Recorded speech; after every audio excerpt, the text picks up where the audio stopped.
How good are you at spotting a fake ID? Probably not as good as you think. Bogus IDs are more sophisticated than ever, and experienced bouncers are having trouble telling fake IDs from real ones.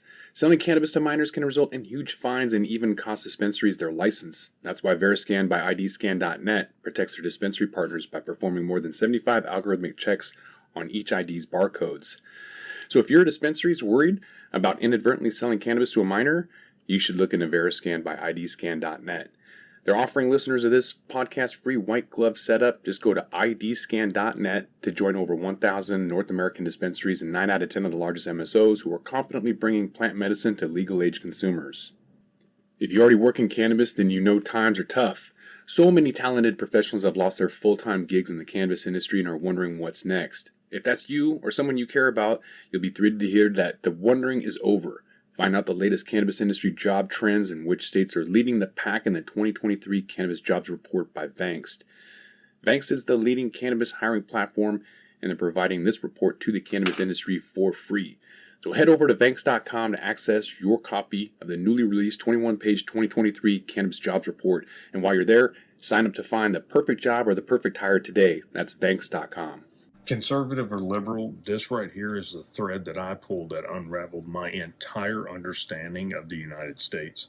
Now, everything you think you know about taxes is not real. Whatever money you pay in taxes, the Treasury just burns. They set it on fire. They delete it from the system.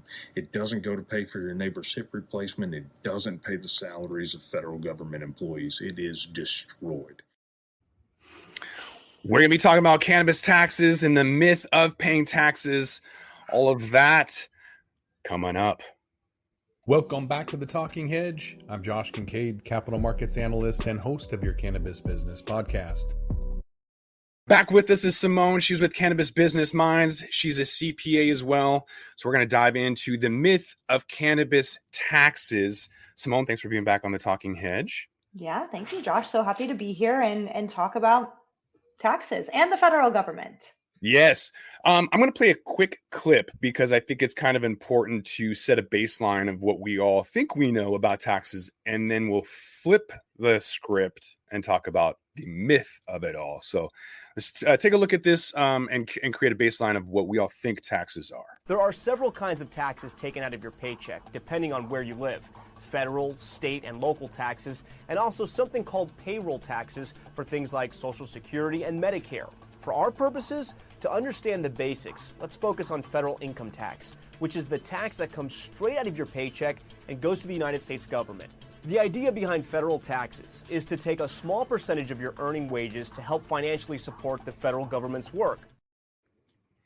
Okay, so that's kind of a solid understanding. You work, you give your money, and it's the patriotic thing to do to pay your taxes as an American citizen because it goes towards schools and roads and daycare and all the good things that make you feel good.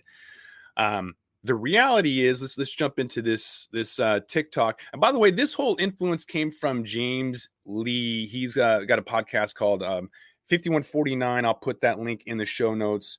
And James Lee's YouTube video is obviously taking inspiration from this TikTok video and this myth of cannabis taxes.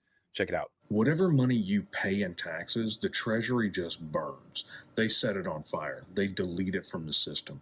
It doesn't go to pay for your neighbor's hip replacement. It doesn't pay the salaries of federal government employees. It is destroyed. And I get it. That makes no sense, which is actually the brilliance in the system. You and I are raised to act like the government manages money just like your household. And that isn't remotely the case. Your state does, the federal government doesn't. That's also why your state taxes are so much different than your federal, or why you owe a shit ton to state, but you can deduct everything but your grandmother's Pilates class from your federal return. So I think that's interesting because a lot of the times we have this duty or obligation. We forget about the Tea Party. We forget about how we left the UK for freedom of taxation and government control and everything. And now we're almost like programmed or whatever to feel like it's patriotic to pay taxes. I see a lot of crypto bros moving down to Puerto Rico and avoiding paying federal taxes. It's the only place you can go as an American and not pay tax. You're in Portugal. You were exempt up to $140,000. Anything over that, you have to pay the U.S. government, no matter where you are in the world, except Puerto Rico. And so there's going to be a lot of criticism. You'll be deemed all kinds of things if you try to avoid taxes. Just wait for it. It'll be a propaganda targeted towards people who try to avoid it, when the whole reality is a complete misnomer, because only 8% of your taxes that go to federal end up coming back. And so it's very, very small amount. All of the roads, all of the schools, everything is based on local. That's how I understood it. And so I kind of wanted to, being tax season, I kind of want to throw it out there that your taxes don't always go to what you think it does. No. I mean, I think that's the big misnomer, that we're just thinking like, oh, it's my duty. I'm growing up. I know I have to pay taxes. Even when I tell people, okay, just put, 30% of your profit that you're making, let's allocate it to taxes, without ever questioning the why.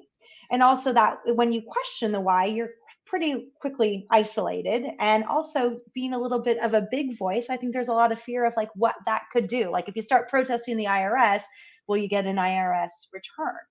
Or not a return, but an audit. And so there's this big idea of really kind of confronting what we're not supposed to think about.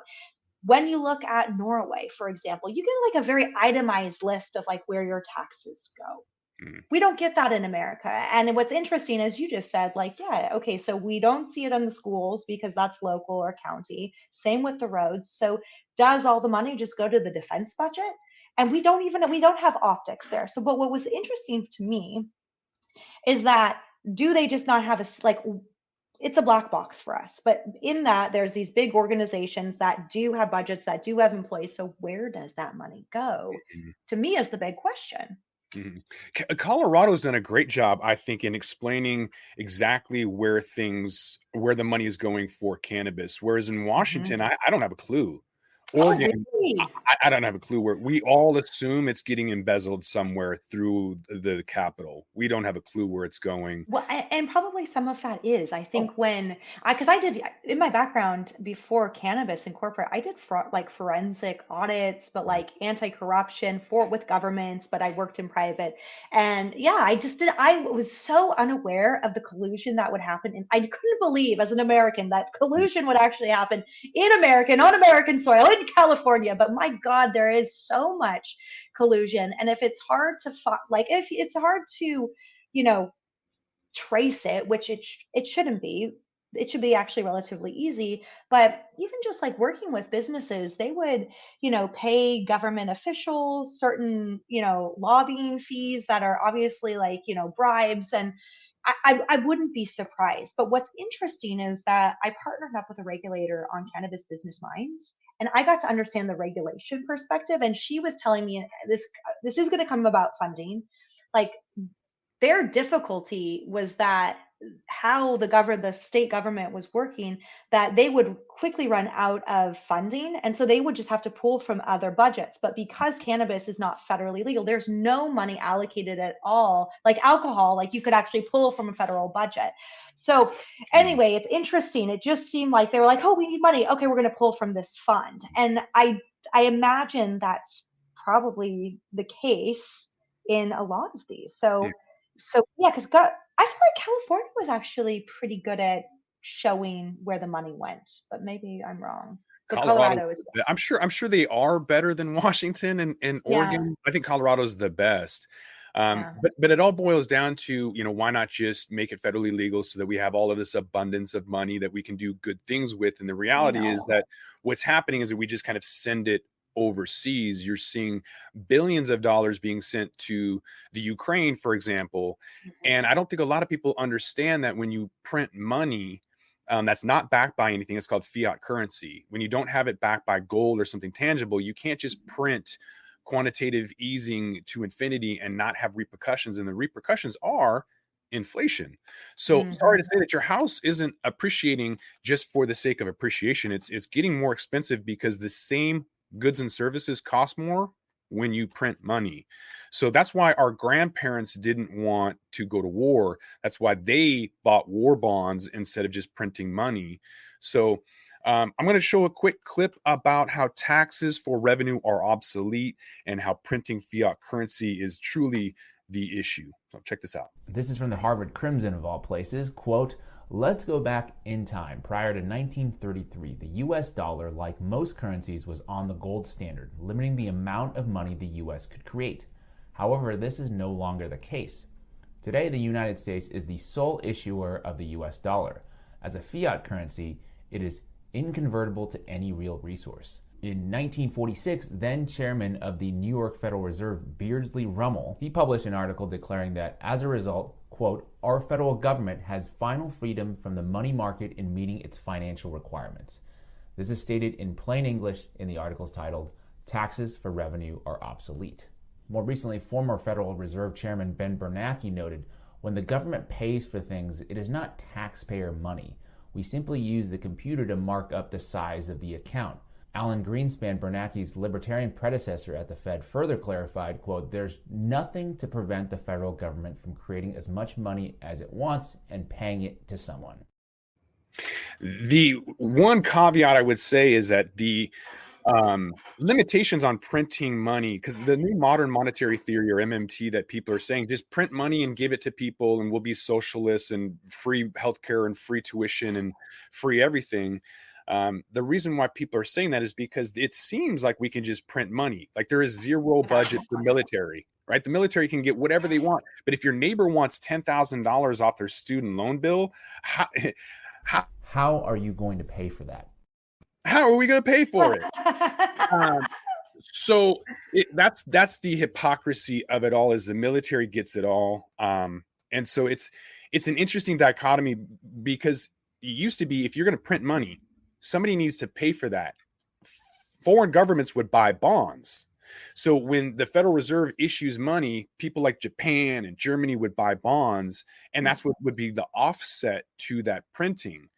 Well, now that Iran and Saudi Arabia are becoming friends, and that U.S. petrodollar, which was the Saudi Arabia requiring all oil throughout the world to be purchased with U.S. dollars, creating a world currency, or a world, it's a world currency. This is no longer the case. So all of those dollars that are no longer being used are being shipped back to the U.S. That's why we have inflation, because we have all this excess dollars laying around. So there's some serious issues with modern monetary theory that don't work. And taxes are not the issue. We can't just keep raising taxes and then just shipping this money overseas. But the reason why they want to ship it to the Ukraine is to get the inflation out of the country. That's kind of the whole point.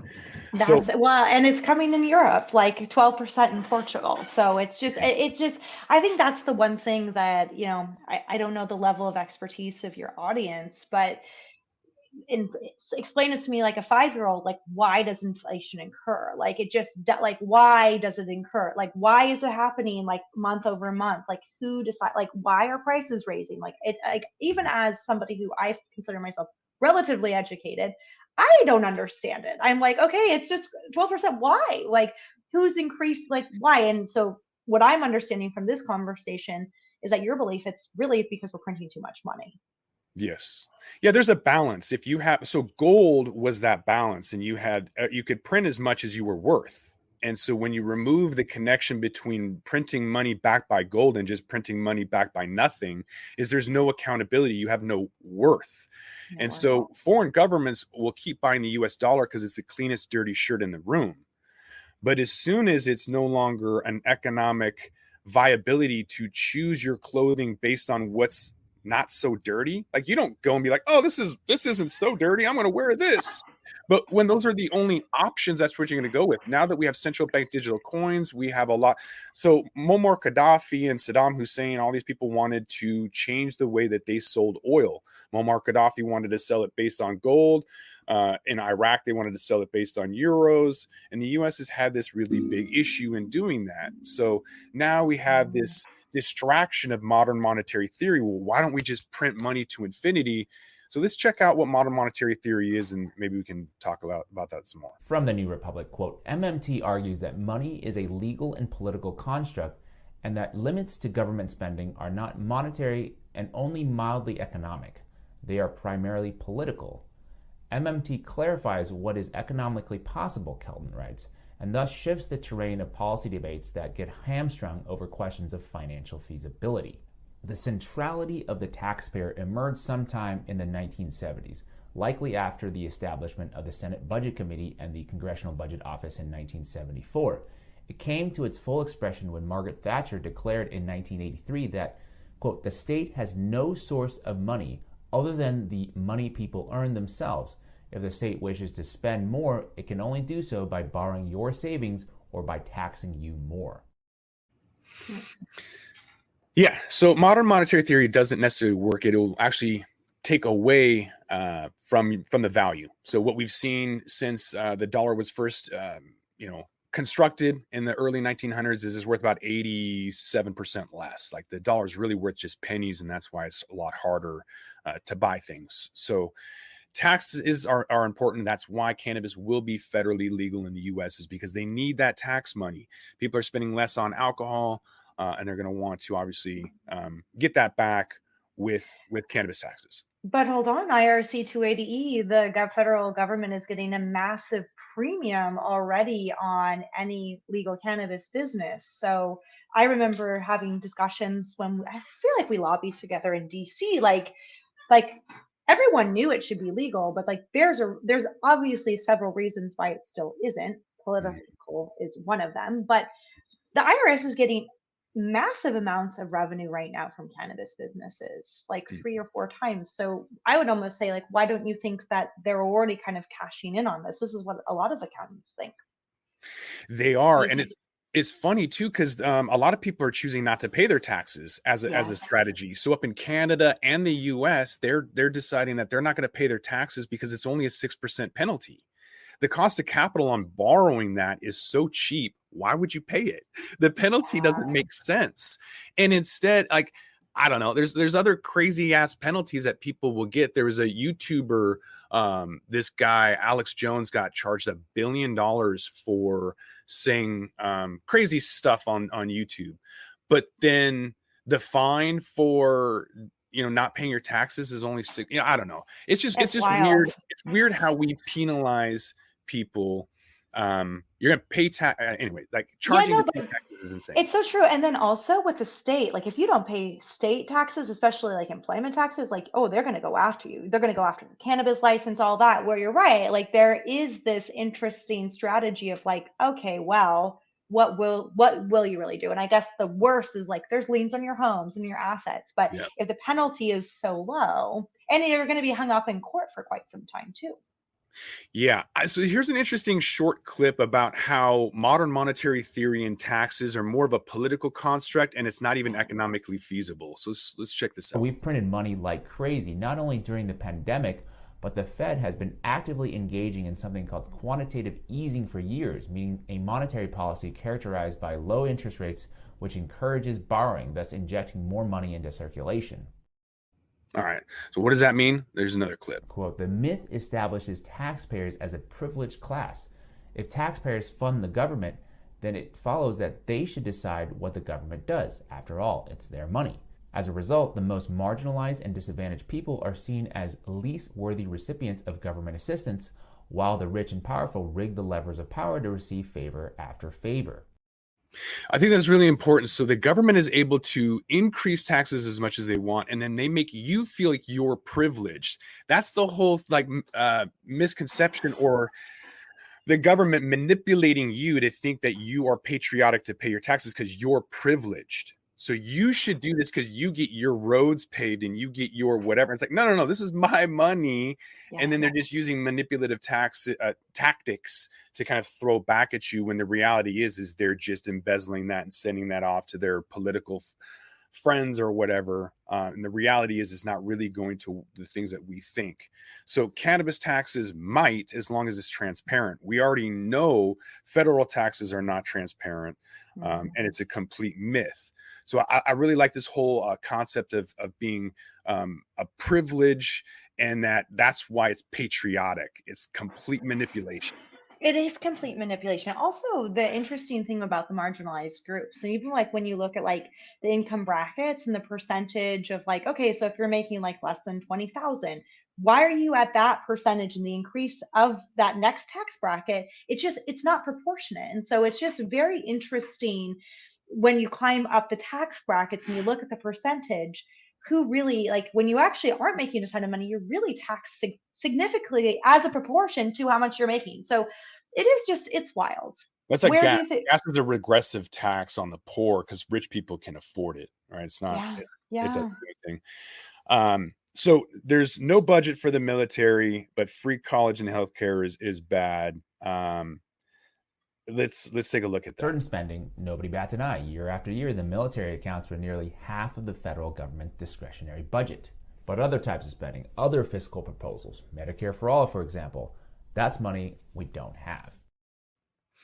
Okay. So why do we have taxes? It's designed to protect the wealthy. Let's hear it from James Lee out of his mouth. My point is, in the end, a lot of our system is designed and perpetuated to protect the interests of the powerful and the wealthy. You wrapped that up pretty well. He did. So cannabis taxes are a myth. It doesn't really, at the federal level, it's not going to really do anything for us because taxes don't at the federal level. Good news is there's really high taxes at the state level. And what we can see out of Colorado is it's actually going towards paving roads. There's a huge significant portion, I think, going towards children programs in Colorado, which I think is phenomenal. And so they're really able to kind of showcase to the whole world what could happen as long as you keep the feds out of it. I think that's the best point is like, let's keep the feds out of all of this and like just let the states regulate. And if that could be the way, you could see a lot of improvement in your local area. Because if you're in Colorado at the moment, why do you care if what's happening in Florida? You don't really so much. Yeah, it's very interesting. Yeah, we're not privileged. It's not a privilege to pay taxes. We need to remember why our ancestors came here. The Tea Party. They said that taxes are only going to be a T. And then taxes are only be at corporations. And then, so if you even look at the federal tax code, it's not even supposed to be individuals, but we allow it to happen. We volunteer our taxes. So we need to be a little bit more demanding on what happens with those, especially with something as altruistic as cannabis. We really want those taxes to go towards something good.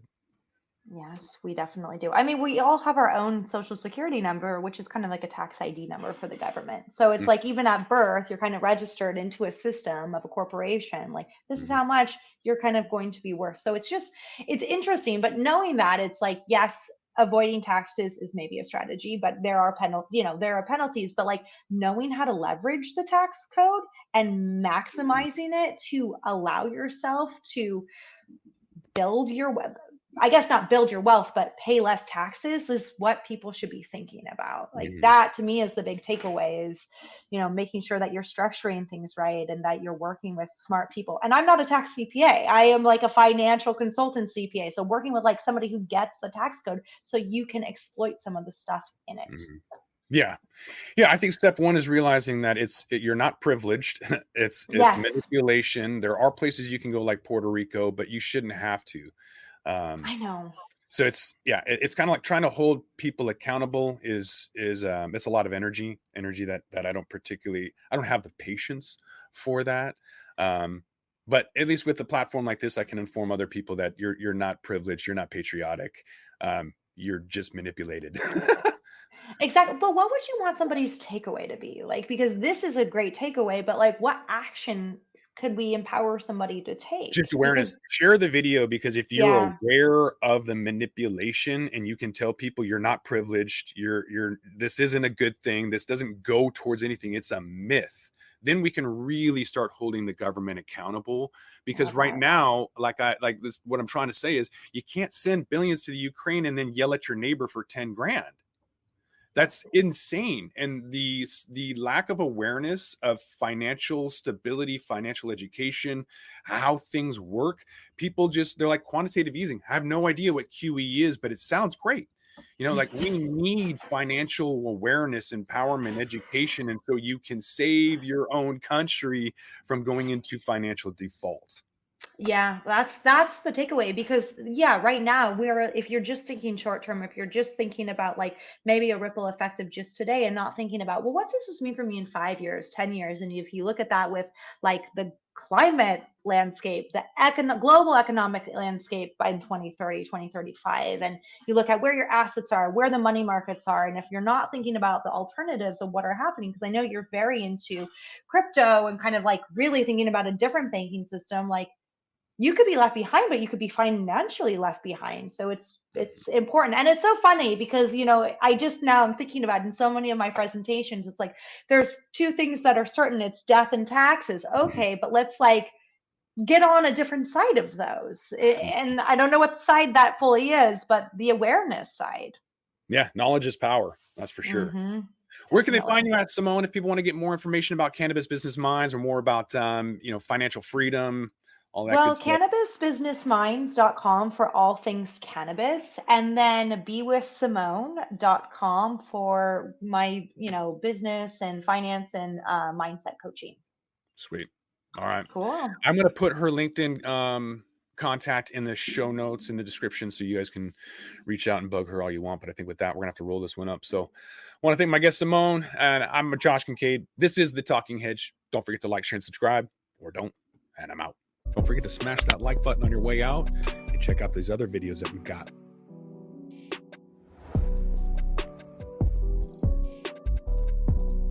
Thanks for listening to today's show.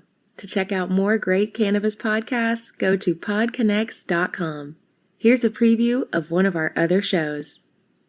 Hi, I'm Gary, and I invite you to discover the Cannabis Podcast, a bi-weekly podcast focused on a Canadian's cannabis culture.